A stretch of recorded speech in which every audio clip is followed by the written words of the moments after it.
Hello students, welcome back. कैसे हो सभी? उम्मीद है सभी अच्छे होंगे। चलिए फिर से स्टार्ट करते हैं। आज हमारा लेक्चर नंबर 7 है, जिसमें हम बीएससी फर्स्ट सेम की केमिस्ट्री पढ़ रहे हैं। उसके अंदर जो सबसे मोस्ट इंपॉर्टेंट टॉपिक्स हैं वो पढ़ रहे हैं। ठीक है, आज का हमारा टॉपिक होगा अति संयुग्मन, हाइपर कॉन्जुगेशन। ठीक है, चलिए स्टार्ट करते हैं। हाइपर कॉन्जुगेशन से पहले मैंने आपको प्रेरणिक प्रभाव पढ़ाया था, प्रेरणिक प्रभाव, इंडक्टिव इफेक्ट। उसे मैंने अच्छे से आपको एक्सप्लेन कर दिया था। अगर आपने वो नहीं देखा एक बार उसे देख लेना, तब इसे समझ पाना फिर आसान हो जाएगा अगर आप वो पढ़ लोगे तो, क्योंकि उसी से ही जुड़ा हुआ ये टॉपिक है। ठीक है, चलिए शुरू करते हैं। अति संयुग्मन भी एक स्थायी प्रभाव है, जैसे हमारे पास प्रेरणिक प्रभाव था, यह भी एक स्थायी प्रभाव है। यह भी एक स्थायी प्रभाव है, जिसमें सिग्मा बंध के इलेक्ट्रॉन खाली पी कक्षक या आंशिक रूप से भरे हुए पी कक्षक के पास जाते हैं और यौगिक को स्थायी बनाते हैं। फिर से मैं बोल रहा अति संयुग्मन के बारे में। अति संयुग्मन एक स्थायी प्रभाव है जिसमें सिग्मा बंध के इलेक्ट्रॉन खाली पी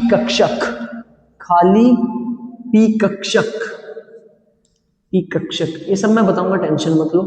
खाली पी कक्षक या आंशिक मतलब थोड़ा बहुत भरा हुआ, आंशिक रूप से भरे हुए पी कक्षक के पास जाते हैं।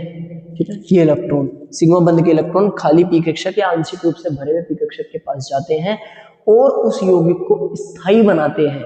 इसे ही हम क्या बोलते हैं? अति संयुग्मन। ठीक है, अति संयुग्मन।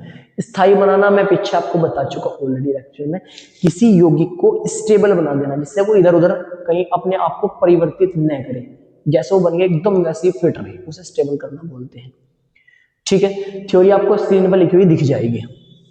चलिए, तो थ्योरी वाला काम हो गया। समझो कैसे जरा। मान लो मैं एग्जांपल आपके सामने लूं, मेरे पास इधर H है, इधर H है, इधर H है। ठीक है, ये CH2 प्लस है, CH2 प्लस। ठीक, सभी को पता है कि जितने भी हमारे पास ये अणु होते हैं, सभी अपने अंतिम कक्षा में 8 इलेक्ट्रॉन पूरा करना चाहते हैं। कितने? 8 इलेक्ट्रॉन। इस कार्बन के पास 2, 4, 6, 8 इलेक्ट्रॉन पूरे हैं। एक बॉन्ड में 2 इलेक्ट्रॉन होते हैं, 8 इलेक्ट्रॉन पूरे हैं। इस कार्बन की अगर मैं बात करूं तो 2 इलेक्ट्रॉन तो ये रहे, इस बॉन्ड में 2 इलेक्ट्रॉन, 2 तो ये हो रहे। ठीक है, 2 इसमें हाइड्रोजन लगे हुए, एक और एक, ये 2, 2, 2, 4, 2, 6। इसके पास सिर्फ 6 इलेक्ट्रॉन है, करने कितने हैं इसे? 8। तो ऐसी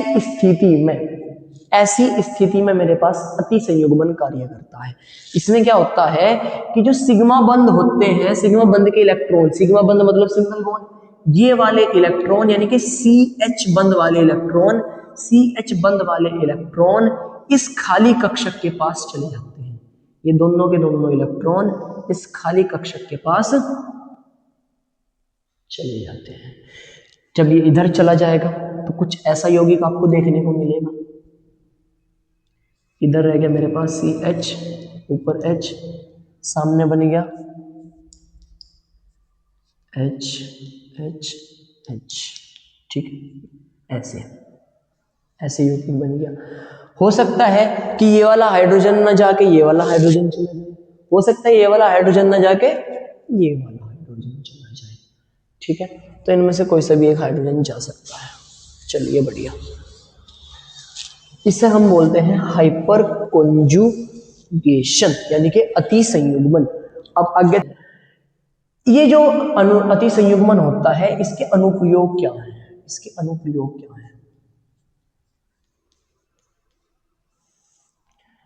इसका अनुप्रयोग है C+ का स्थायित्व बताने में, भाई क्या काम है इसका? C+ का स्थायित्व बताने में। दूसरा, फ्री रेडिकल का स्थायित्व बताने में, तीसरा एल्कीन मतलब डबल बॉन्ड वाले का स्थायित्व बताने में। ठीक है, C माइनस का स्थायित्व ये नहीं बताता, C माइनस में अति संयुग्मन कार्य नहीं करता। सर ऐसा क्यों? देखो जरा, C माइनस में अति संयुग्मन कार्य कर ही नहीं सकता भाई। कैसे? देखो ऐसे, इसके पास 2 हाइड्रोजन लगेंगे, इसके पास 2 हाइड्रोजन लगेंगे, इस पर माइनस है। ठीक है, अगर कार्बन के पास माइनस होता है तो मतलब उसके पास एक लोन पेयर होता है। एक माइनस का मतलब एक लोन पेयर। ठीक है, इस कार्बन के बॉन्ड गिनो भाई, इसके तो पूरे 8 ही हैं, 2 4 6 8 इलेक्ट्रॉन पूरे हैं। इस वाले कार्बन के इलेक्ट्रॉन गिनो, 2 2 4 2 6 और 2 लोन पेयर वाले। इसके तो पूरे हैं ना भाई 8 इलेक्ट्रॉन, ये तो स्टेबल है। इसीलिए जो C माइनस होता है वो अति संयुग्मन को प्रदर्शित नहीं करता, सिर्फ ये करते हैं तीनों। कैसे करते हैं जरा ध्यान से समझने का प्रयास करियो। सिर्फ एक ही यौगिक का बताऊंगा, नीचे के दोनों अपने आप समझ में आ जाएंगे। जैसा ये है वैसे ही है, जैसा ये है वैसे ही है। पहले वाला पकड़ लेते हैं, C+ का स्थायित्व। हम किसके स्थायित्व की बात कर रहे हैं? C+ का स्थायित्व। ठीक है, अभी मैंने आपके सामने C+ की एक स्ट्रक्चर बनाई थी, CH2+। ठीक है, ये जो ग्रुप है इसे डब्बे में डाल दो और ग्रुप के पास वाले कार्बन को अल्फा कार्बन बोलते हैं। ग्रुप के पास वाले कार्बन को अल्फा कार्बन, उसके बाद वाले कार्बन को हम बीटा कार्बन। मान लो अगर इसके बाद भी कोई कार्बन लगा हुआ है तो इसे हम क्या बोलते हैं? Beta carbon. ठीक है, अल्फा कार्बन से जुड़े हुए hydrogen alpha carbon, alpha hydrogen, और बीटा कार्बन से जुड़े हुए हाइड्रोजन बीटा हाइड्रोजन। बढ़िया। अभी इस प्लस के पास इलेक्ट्रॉन जाने हैं 2, सिग्मा बंध वाले इलेक्ट्रॉन जाने हैं, और यहाँ पे सिर्फ बीटा हाइड्रोजन 2 ही है, सॉरी अल्फा हाइड्रोजन 2 ही है।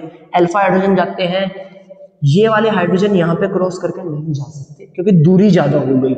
इसमें दूरी एकदम पास है, तो सिर्फ यही वाले इलेक्ट्रॉन या तो ये वाला हाइड्रोजन जा सकता है या फिर ये वाला हाइड्रोजन जा सकता है। एक बारी में अगर ये चला गया तो एक संरचना बनेगी, एक बारी में अगर ये वाला चला गया फिर 2 संरचना बनेगी। टोटल 2 संरचना बन सकती है इसकी। कितनी संरचनाएं बन सकती हैं इसकी? 2। बना के दिखा देता हूं मैं आपको। मान लो ये वाला हाइड्रोजन इधर चला गया अपने इलेक्ट्रॉन लेके, तो संरचना कुछ ऐसी आपको देखने को मिलेगी। इधर CH3 है, इधर पूरा CH3 है, इधर C बचा, C, ये C बचा। ऊपर वाला हाइड्रोजन चला गया, नीचे वाला हाइड्रोजन ऐसे रह गया, नीचे वाला हाइड्रोजन ऐसे रह गया। इस पे क्या आ गया? प्लस आवेश। अब जो किसके हाइड्रोजन निकल गए तो इस पर क्या आएगा? प्लस आवेश। और इसका हाइड्रोजन इस पर आगे जुड़ गया तो सामने हो गया CH3, सामने हो गया CH3। ये एकदम स्टेबल संरचना है, एकदम स्टेबल संरचना है। ये है स्टेबल स्ट्रक्चर, स्टेबल स्ट्रक्चर यानी कि स्टेबल संरचना, स्थायी संरचना। हो सकता है निचले वाले हाइड्रोजन निकल के उधर चले जाए, तो ये निचले वाले बचा दो, क्या टेंशन है। ऊपर का हाइड्रोजन जो का क्यों, मान लो निचले वाला हाइड्रोजन चला गया, बनेगी, ये दोनों संरचनाएं बनेगी। अब मेरी बात ध्यान से सुनना, किसी आयन में या कार्ब धनायन में या एल्कीन में या जो फ्री रेडिकल है उनकी हम बात करते हैं, हमने 3 यहाँ पे लिखे थे ना, तीनों की बात कर रहा है एक साथ। जितने अल्फा हाइड्रोजन होंगे, जितने अल्फा हाइड्रोजन होंगे उतनी ही संरचनाएं बनेंगी उनकी। इस पर कितने अल्फा हाइड्रोजन थे? 2, तो कितनी संरचनाएं बनी? 2। अगर इधर 3 होते तो इधर भी 3 बनती, इधर 4 अल्फा हाइड्रोजन होते इधर भी 4 अल्फा वो बनती। ठीक है, बढ़िया। अब स्थायित्व की कैसे बात करेंगे सर? इसका स्थायित्व की कैसे बात करेंगे? स्थायित्व की समझने का प्रयास करो, स्थायित्व के समझने का प्रयास करो। कार्ब धनायन का स्थायित्व अनुक्रमानुपाती होता है number of alpha hydrogen, number of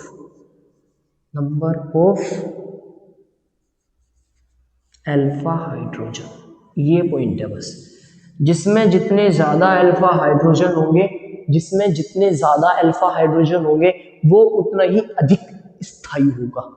अब ये वाला इस वाले स्ट्रक्चर में क्यों चेंज हुआ, ये वाला इस वाली संरचना में क्यों बदला? वो इसलिए क्योंकि ये अस्थायी था। सर कैसे पता चल रहा है अस्थायी था? भाई इसके इस वाला ये ग्रुप हो गया, इसके पास अल्फा हाइड्रोजन गिनो कितने हैं, ये ग्रुप हो गया, इस ग्रुप से जुड़ा हुआ कार्बन ये है, और इस पे कितने हाइड्रोजन है? सिर्फ 2। अब इसके पास तो 2 हैं, और अगर ये अपने हाइड्रोजन इस साइड डाल देवे यानी कि ये वाली संरचना बनेगी, और इस वाली संरचना के हाइड्रोजन गिनो भाई कितने हैं? Alpha hydrogen. ये तो ग्रुप हो गया, इसी वाले कार्बन से जुड़ा हुआ हाइड्रोजन है। ठीक है, अब ग्रुप से जुड़ा हुआ कार्बन अल्फा कार्बन, ग्रुप से जुड़ा हुआ कार्बन अल्फा कार्बन, और अल्फा कार्बन के पास वाले हाइड्रोजन अल्फा हाइड्रोजन है। कितने हाइड्रोजन है? 3 और 3 6। इसके पास तो 6 अल्फा एच है। कितने अल्फा एच है? 6 अल्फा एच है। सेम नीचे वाले के पास 6 अल्फा एच है।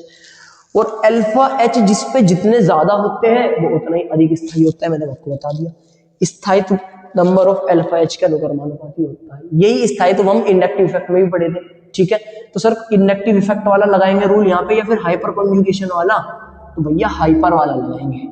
हाइपर वाला ज्यादा बड़ा होता है इंडक्टिव से, याद रखियो, हाइपर वाला ज्यादा बड़ा होता है इंडक्टिव से। लेकिन इसकी कंडीशन है, ऐसे नहीं कि आप हर किसी में हाइपर लगा दोगे। कुछ ऐसी कंडीशन बनेगी जहां पे सिर्फ इंडक्टिव काम करेगा, हाइपर काम नहीं करेगा। इंडक्टिव मतलब प्रेरणिक प्रभाव, हाइपर मतलब ये वाला अतिसंयुग्मन प्रभाव।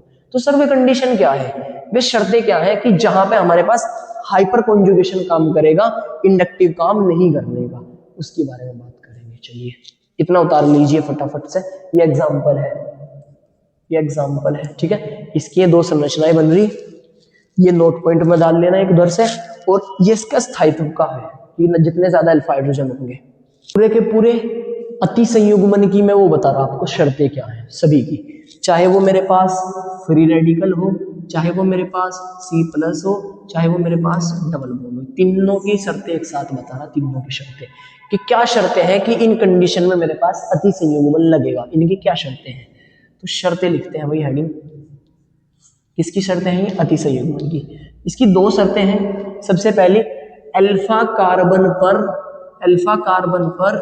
sp3 संकरण होना चाहिए।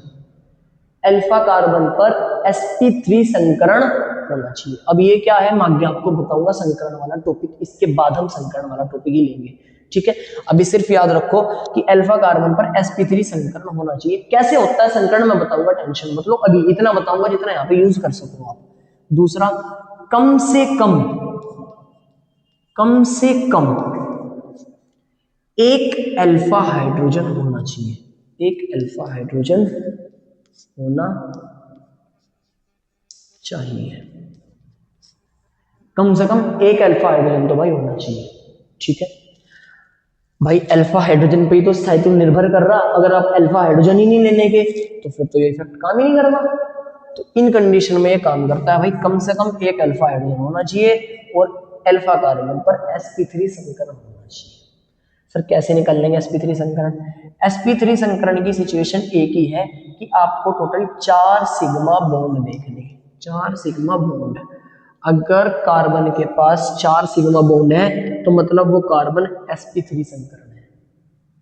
ठीक है, इसी तरीके से sp2 संकरण होता है, इसी तरीके से sp संकरण होता है। अगर 3 सिग्मा बंद है, अगर 3 सिग्मा बंद है तो sp2 संकरण होगा, और अगर 2 सिग्मा बंद है, 2 सिग्मा बंद है तो संकरण sp होगा। हमें बात करनी है सिर्फ sp3 की। sp3 संकरण होने के लिए 4 सिग्मा बंद का होना बहुत जरूरी है। जैसे मैं एग्जांपल की बात करूं, सर एग्जांपल दिखाओ शर्त का। देखो भाई एग्जांपल, मान लो आपके सामने एक स्ट्रक्चर तो है ये, क्या इसमें हाइपर कंजुगेशन लगेगा या नहीं इतना बताना है। दूसरा, एक संरचना है आपके सामने ये,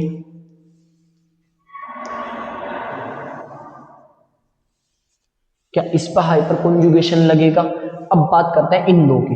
ठीक है, ये तो ग्रुप हो गया, ये तो ग्रुप हो गया। ठीक है, अब ग्रुप के पास जुड़ा हुआ कार्बन अल्फा कार्बन, ग्रुप के पास जुड़ा हुआ कार्बन अल्फा कार्बन, बढ़िया। अब चेक करो इस अल्फा कार्बन का क्या 4 सिग्मा बॉन्ड है ना भाई, 4 सिग्मा बॉन्ड होगा तभी तो sp3 संकरण होगा। चेक करते हैं, इस वाले कार्बन ने एक बॉन्ड तो बनाया हुआ है ये, और इस कार्बन पे 3 हाइड्रोजन लगे हुए। सर कैसे? देखो भाई, ये वाला जो कार्बन है ना, ये इस तरह से जुड़ा हुआ CH2 से, और इसमें 3 हाइड्रोजन लगे हुए, 1 2 3 ऐसे है ये। तो इस कार्बन पे 4 सिग्मा बॉन्ड नहीं है, 1 2 3 और एक ये 4। तो मतलब इस वाले कार्बन पे कौन सा संकरण है? sp3 संकरण। पहली शर्त होगी, शर्त दोनों होनी चाहिए भाई, ये नहीं कि एक फिल कर दिया सही कर दिया, नहीं, दोनों शर्त लागू होनी चाहिए। कम से कम एक अल्फा हाइड्रोजन होना चाहिए। क्या इसके पास एक है? अरे भाई यहाँ तो तीन तीन अल्फा हाइड्रोजन है, तीन तीन, तो मतलब इस पर अल्फा हाइड्रोजन भी है, sp3 संकरण भी, अल्फा हाइड्रोजन भी है, तो मतलब इस वाले यौगिक में अति संयुग्मन लगेगा। यस, इस वाले यौगिक में अति संयुग्मन लगेगा। इस वाले में देखते हैं, इस वाले कार्बन से एक बॉन्ड तो ये रहा और तीन Cl लगे हुए हैं, चार हो गए, चार सिग्मा बंद हो गए। भाई Cl भी तो सिंगल बॉन्ड से जुड़ते हैं ना, जैसे हाइड्रोजन जुड़ रहा था इसी तरीके से, तो मतलब इस पे sp3 संकरण तो है, sp3 संकरण तो है, लेकिन इसके पास ये वाला ग्रुप हो गया, तो इसके पास ये अल्फा कार्बन, इसके पास अल्फा हाइड्रोजन तो है ही नहीं, इसके पास तो Cl है। एक की सिचुएशन है कि इसके पास अल्फा हाइड्रोजन नहीं है, और अगर अल्फा हाइड्रोजन नहीं है तो भैया इसमें जो हाइपर कॉन्जुगेशन है वो नहीं लगेगा। तो उसमें क्या लगेगा सर? जब हाइपर कॉन्जुगेशन नहीं लगने का तो फिर इसमें इंडक्टिव लगेगा, जो प्रेरणिक प्रभाव हम पहले पढ़ चुके। इस कंडीशन में प्रेरणिक प्रभाव आप लगाओगे, और अगर इस कंडीशन है तो इस कंडीशन में आप हाइपर कॉन्जुगेशन लगाओगे। ठीक है, बढ़िया सर। सर लगाएंगे कैसे? अब स्थायित्व का कैसे बताएंगे? ये उदाहरण होगी, शर्तें होगी, लगाएंगे कैसे सर? हम बता दो बस, अब तो हमें स्थायित्व कैसे निकालते हैं। शायद लेक्चर बड़ा हो गया, पार्ट 2 में देखें। पार्ट 2 में लगभग ऐसे होगी 6-7 मिनट की वीडियो, फिर पुनः फिनिश हो जाएगा। इन दोनों प्रयोग मैं कल बता दूंगा आपको, ठीक है। चैनल को प्लीज सब्सक्राइब कर लें, 100 सब्सक्राइब हो रहे हैं, मैं सिर्फ 3 ही की कमी है। अपने दोस्तों के साथ वीडियो को शेयर करिए अगर आपको वीडियो पसंद आ रही है। Thank you.